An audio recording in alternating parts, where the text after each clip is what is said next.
Well, here we are, Tuesday morning. Today's David Brooks is Why You Love Mayor Pete. Mayor Pete. Do you love Mayor Pete? I would have loved him more if I could remember how to spell his name for the morning crossword puzzle, but never mind. Well, David's going to tell us why we love Mayor Pete. tells us everything. Pete Buttigieg has some kind of... Yeah, Buttigieg. Buttigieg. Well, it's... No. Boot-edge. Buttigieg. Let's just call him Buttigieg. Okay. Boot-a-judge. Boot to the head. Pete Buttigieg has some kind of magic right now. His campaign bio, Shortest Way Home, was the 25th best-selling book on Amazon when I checked on Monday. That put him just a few dozen places behind Michelle Obama. Rather vote for her, but anyway. Yeah, she must be at the number one spot, and then he's 24 down, which is 2 dozen. Yes, thank you. And thousands or tens of thousands of places ahead of Kamala Harris, Bernie Sanders, and the other candidates who have campaign books out now. In a recent Iowa poll, Buttigieg surged to third place. His campaign just announced that he's raised an impressive $7 million since January. And I can't tell you how many Democrats in places as diverse as Nebraska, Indiana, New York, and Washington have come up to me over the last few weeks raving about the guy. Raving. And probably even pronouncing his name. Buttigieg. Buttigieg.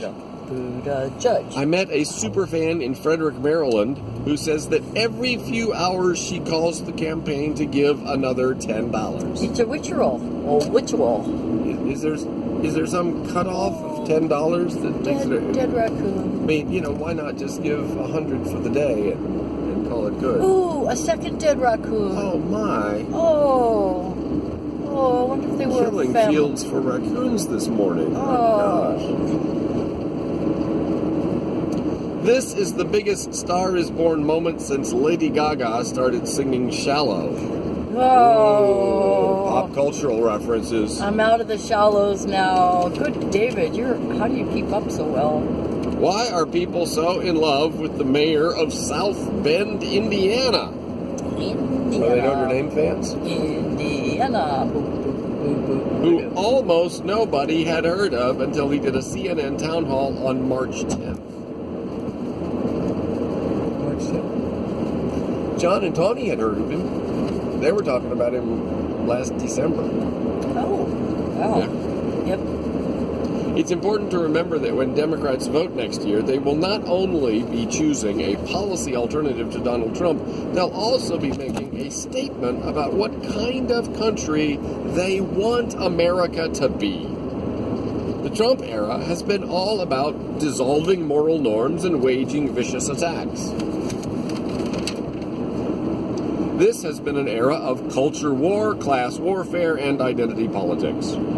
It's been an era in which call-out culture, reality TV melodrama, and tribal grandstanding have overshadowed policymaking and the challenges of actually governing.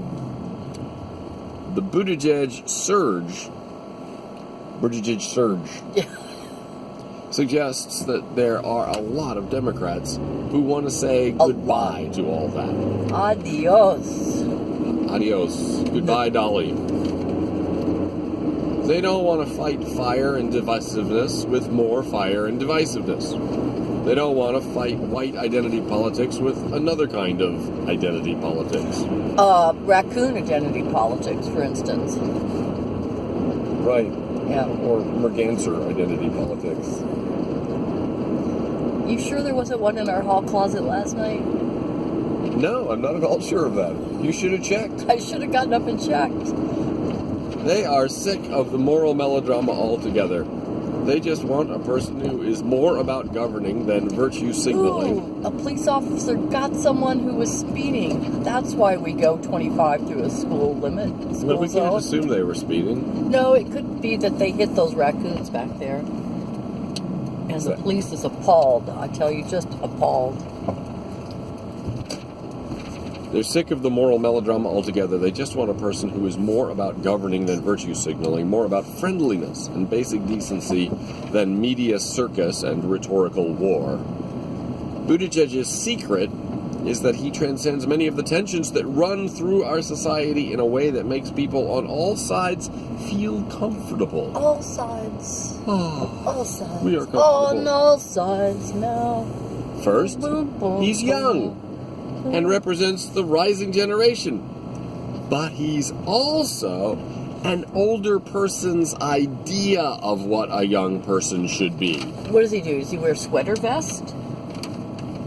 I'm not sure that when the old people think about young people, it's these young kids today aren't wearing sweater vests. That's not really what they complain about. But if you wear a sweater vest, you are signaling that you don't really care about looking good. You're just willing to be part of the team. You're signaling your tribe. Is there a sweater vest tribe? Well, check it out. Start checking out people who are wearing them. You'll see. Right. You'll see what I mean. He would be the first millennial president, but Buttigieg doesn't fit any of the stereotypes that have been affixed to America's young people. Young people are supposed to be woke, social justice warriors who are disgusted by their elders. Doo-doo-doo. Buttigieg is the model young man who made his way impressing his elders. Harvard, Rhodes Scholar, McKinsey, the Navy. Young hipsters are supposed to flock to coastal places like Brooklyn and Portland after college. Buttigieg returned to Indiana. He went, you can go home again. Indiana wanted him. Oh. And he could go back there. Yeah. Young people are supposed to be anti-institutional. But Buttigieg is very institutional. His life has been defined by his service to organizations, not his rebellion against them. You wouldn't be part of the Extinction Rebellion then. Second... You won't find anybody there in sweater vests. Well, second, he is gay. Oh. That doesn't have anything to do with sweater vests, though. I can't. I have no comment. Also, there's no indication that he actually wears sweater vests. Let's just be clear about that. I'll do an image search later. Yeah. Although, if he's wearing a coat over it, you can't tell. I'm picturing a guy in a red sweater vest. And shirt sleeves without a coat on. I hope not. But anyway, moving on. Second, he's gay and personifies the progress made by the LGBTQ movement. But he doesn't do so in a way that feels threatening or transgressive to social conservatives. He has conservative family values. It's just that his spouse is a husband, not a wife.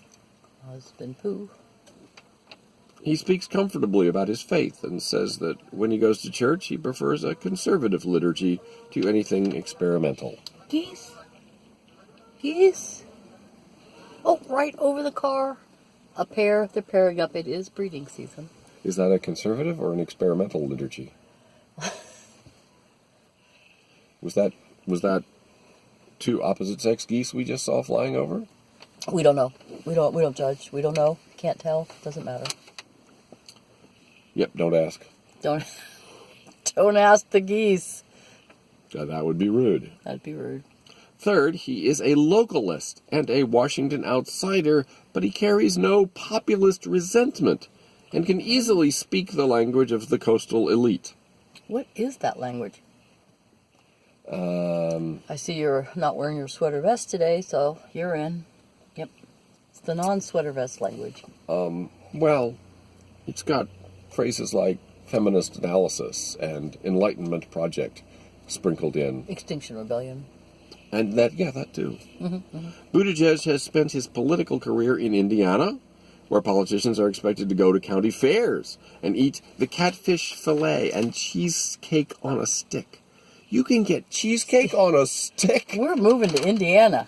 I just haven't been to a county fair in a long time. I didn't know that. No, you thought it was only fried dough. But they can fry a lot of different kinds of things. I know those funnel cake things. Yeah. That's fried dough. Yeah. Those were great. But now they've advanced to cheesecake on a stick. Fried cheesecake. I don't know if it's fried. Oh. But it's on a stick. I've just never seen anybody put a stick in cheesecake. Forks, but not sticks. Put a fork in it. He wasn't alive when the Studebaker plant shut down in South Bend. Oh, he missed a major event of the world. Were you alive when the Studebaker plant?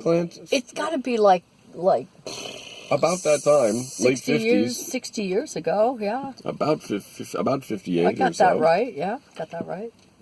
He wasn't alive when the Studebaker plant shut down in South Bend, but he has the trauma of Midwestern deindustrialization in his bones. He lives in a house near his mother. Mom. Where the mortgage is about $450 a month. And has infinity more to go. On the other hand, he was friends with Mark Zuckerberg at Harvard. He got a first at Oxford and thrived as a corporate consultant. Finally, he's a progressive on policy issues, but he doesn't sound like an angry revolutionary. Yep, definitely not Extinction Rebellion.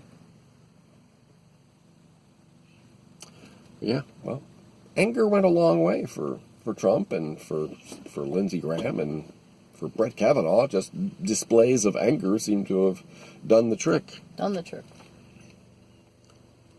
Buttigieg's policy positions are not all that different from the more identifiable leftist candidates, but he eschews grand ideological conflict.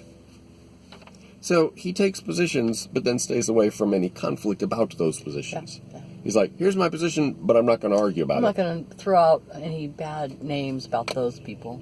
It's not... Conflict isn't just bad names. He's not going to give arguments to defend his positions. Okay. Because that would be rational conflict. The whole point of politics is everyday life, quote unquote, he said in his CNN town hall. His book is mostly about how, as mayor, he faced problems like snow removal and fixing potholes. Potholes? That's what David liked about Cory Booker, that he went out and fixed potholes. And what about the town gown relations with Notre Dame? That must have been a big issue in South Bend. The town gown things with Notre Dame? Yeah. What's that? Well, you got a huge university in the middle of your relatively small town. Okay, and? And what are the relations between the town and the university? And that's got something to do with Buttigieg? Well, he was the mayor of South Bend. So he needs to be paying attention to that. You know, if he'd been out picking up dead raccoons and praying over them instead of potholes, he'd have my vote. Well, he may have been. In South Bend, he may have been. Right. It may have been the raccoons that were causing the potholes. Because people were swerving them and going and kept hitting certain part of the pavement. I doubt it. Bullshit. No, the raccoons themselves were digging into the road. Don't blame things on the raccoons. They're dead. They can't defend themselves. No, the ones that were alive were doing that. Assholes. They were trying to build cover for themselves for when big trucks came along. Meredith, you can't talk like that. Okay. His big achievements were renaming city streets, repairing the sewer system, and tearing down derelict buildings. He says he'll do whatever works. Whatever works. And did those things work? David doesn't say. Maybe we're supposed to buy the book to find out. Buy the book. I've only met Buttigieg once, when we were seated at the same table at a dinner in Detroit a few months ago. He was smart, modest, and self-effacing, and I can't square that impression with his assumption that at 37 he's qualified to be President of the United States. So automatically anybody who's running can't be smart, modest, and self-effacing. Nope. They at least the self-effacing part. I don't know about the smart or modest part. Probably not the modest part either if he's running at 37. So if you're 57, can you run and still be smart, modest, and self-effacing? Yeah, I can't run anymore. I mean, where's I couldn't run anymore at 57. Does the arrogance come more from just that you think you can be president, or from you think you can be president at 37? But maybe that's Buttigieg. He squares a lot of circles. He deftly detaches progressive policy positions from the culture war. He offers change without Sturm und Drang. Sturm and Drang. Sturm und Drang, wasn't that a comedy team? Like Abbott and Costello, Sturm und Drang. Laurel and Hardy, I never heard of them. Penn and Teller, Yeah. Sturm and did Magic Axe. Sturm und Drang. Sturm und Drang. Well, it could be the name of a band too. Mm-hmm. What is it a name of? It's German for storm and tension. You gotta throw in our German Right. words for every column. Okay, this bingo card is really the all over the place. The Weltanschauung and the Weltschmerz has been characterized by Sturm und Drang lately. Done.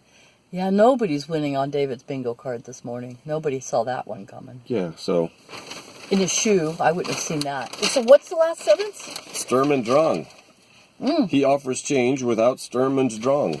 Without Sturm and Drang. So what's the take home? Auf Wiedersehen. Edelweiss. My advice. My advice. I think we're done. Okay, let's go to the gym then. I'm not sure I hit record.